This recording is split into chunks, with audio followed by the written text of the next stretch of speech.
Milli Hidrometeorologiya Xidmətinin məlumatına görə iyunun 17-si Bakıda və Abşeronda havanın dəyişkən buludlu olacağı, tutulacağı, 16-sından 17-sinə keçən gecə və səhər bəzi yerlərdə yağış yağacağı ehtimalı var.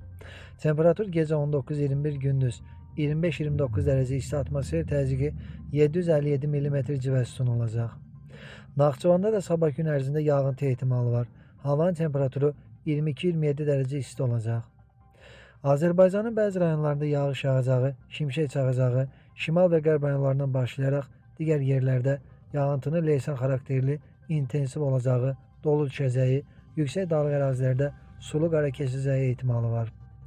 Gecə və səhər bəzi yerlərdə duman olacaq, qərb küləyi arabir güclənəcək. Temperatur gecə 16-20, gündüz 25-30 dərəcə isti, dağlarda gecə 5-9, gündüz 11-16 dərəcə isti olacaq. İstənilən hava şəraitində hər birinizə xoş əhval-ruhiyyə arzu edirik.